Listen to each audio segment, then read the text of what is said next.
Merhabalar ikizler ve yükselen burcu ikizler olan dostlar. Hızlı sürprizlerle bekleyen bir haftaya başlıyoruz bizi ve bu hafta hayatımızı değiştirecek bazı yenilikler yapabiliriz.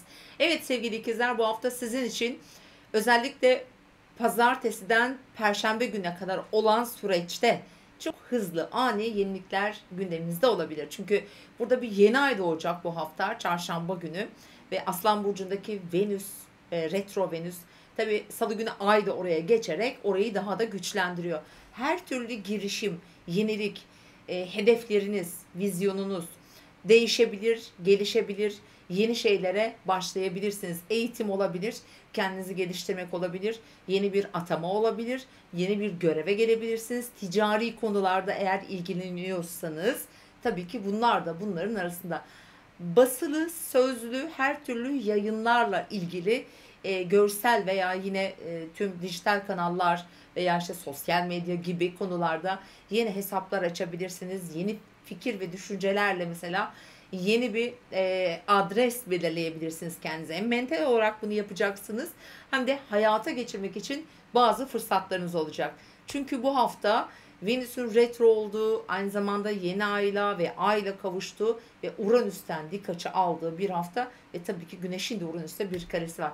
Geçen hafta yaşamış olduğumuz Uranüs-Venüs karesini harekete geçirecek, tetikleyecek bir hafta. Ani ilişki başlangıçları, sürpriz tanışmalar getirebilir. Ya da hiç beklenmedik seyahatlere çıkabilirsiniz ve bu seyahatler yakınlarınızdaki insanlarla olabilir. İşte kuzenler, kardeşler, yeğenler ve bir yeni yola çıkma ihtimali var. Bunlar hem fiziki bir yol olarak düşünün, seyahat olarak, hem de belki süreç olarak da hayatınızı şekillendirecek bir işle ilgili de olma ihtimali var. Evet, bu haftanın genelinde Mars Başak Burcu'nda Merkür'le birlikte hala aile içi ya da evinizde olan tüm dinamikleri gündemde tutacaktır. Mantıken ve fiziken daha çok oralarda enerji harcıyorsunuz ve harcamaya devam edeceksiniz. Fakat güzel olan bir şey var bu hafta. Uranüs ile Mars arasında olumlu bir görünüm var. İşte burada beklenmedik bir gelişmeyle evinizin içinde ya da ailenizi ilgilendiren konularda bir güç sahibi olabilirsiniz. Güzel gelişmeler olabilir. Tabi derece olarak da etki almanız için oralarda yakın, hani Başak Burcu'nun özellikle 20 derecelerinde gezegen yerleşimleriniz varsa bunlar daha da güçlü olacak. Çok titizleniyorsunuz. Evinizdeki konulara çok titizleniyorsunuz. Ayrıntılara, belki ebeveynlerinizle ilgili olabilir, yaşam yerinizle ilgili olabilir. İşte buralarda bu hafta bazı böyle hareketlilikler söz konusu olacağını söyleyebiliriz. Evet, özellikle pazartesi günü daha çok parayla ilgili gündemleriniz olacak. Bazı beklentileriniz varsa, işte para, giriş, çıkışları, ödemeler gibi konuları bu hafta ilk gününde gündeminize taşıyacağını söyleyebilirim ve aynı zamanda bir Venüs Şiron üçgenimiz var bu hafta.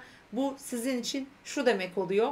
Aslında sosyal çevreniz, arkadaşlarınız, Kuzey düğüm de oradan geçiyor. Bu alanlarda çok şanslı olduğunuz bir zaman sürecindesiniz zaten. Aynı zamanda dönüşüyorsunuz, şifalanıyorsunuz ve bu hafta buraya gerçekten güzel bir açı var ve sevdiğiniz insanlar veya biraz önce saymış olduğum tüm konularda bazı şifalanmalar olabilir.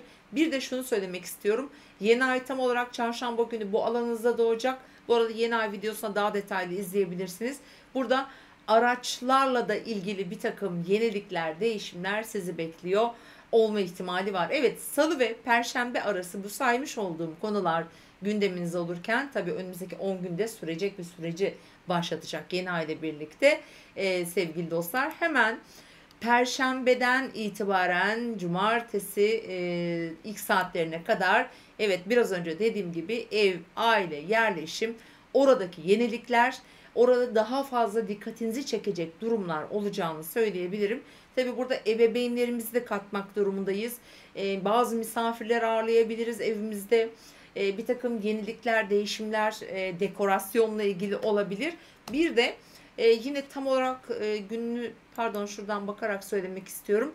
Bu haftanın en çok hani bu alanda enerji harcayacağınız günü ise Cuma günü olacağını söyleyebilirim. Burada Ay Merkür'le kavuşacak. Uranüs'ten güzel etkiler var. gerçekten sürprizli böyle gelişmeleri bekleyebiliriz. Merkür biliyorsunuz yönetici gezegeniniz ve size oldukça burada güç veriyor ki unutmayın, Merkür retroya doğru gidiyor. Ayın 23'ünde Başak Burcu'nda retro yapacak.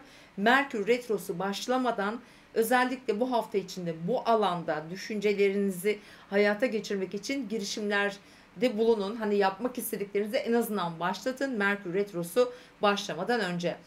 Evet, hafta sonuna baktığımızda cumartesi, pazar tüm ikizler, yükselen burcu ikizler olan dostlar, ilişkiler, aşk, flörtler, daha heyecanlı böyle gelişmeler yaşanabilir açıkçası. Venüs'ün buraya güzel etkileri var.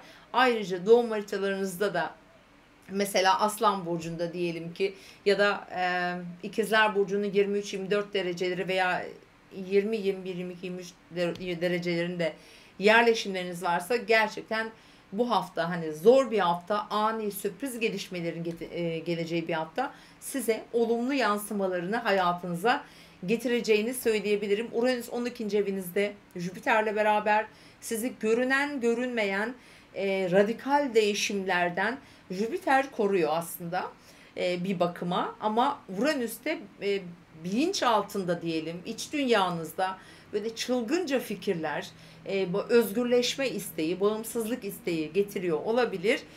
O yüzden de bu cumartesi, pazar günü ilişkilerle ilgili bir takım yenilikler, değişimler söz konusu olabilir. Onun yanı sıra para, çocuklar, eş veya partner ilişkilerinde ortak bazı şeyleri konuşmak adına da güzel gelişmeler olabilir. Yani hafta sonu biraz aşk hikayeleri de, eğlence, keyif, sanat gibi konularda gündeminizde olacağını söyleyebiliriz. Bu arada hemen şunu da hatırlatalım. Çarşambadan sonraki gece saatlerinden sonra Perşembe ay Başak Burcu'na geçtikten sonra Satürn'e bir karşıtlı olacak. Burada hem özel hayatınızda hem de iş, kariyer gibi konularda bazı gerginlikler diyelim, anlaşmazlıklar, engellerle karşılaşabilirsiniz. Buralarda da aslında biraz daha sabırlı davranmakta fayda var. Çünkü dediğim gibi Uranüs'te Mars'ın o gücü, o motivasyonunu hissedeceksiniz zaten. Çok güçlü bir enerji açığa çıkacak. Evet, onun yanı sıra güçlü bir hafta gerçekten. Değişimlere çok açık bir hafta. Umarım her şey istediğiniz gibi yolunda gider. İzlediğiniz için teşekkür ediyorum. Kendinize iyi bakın.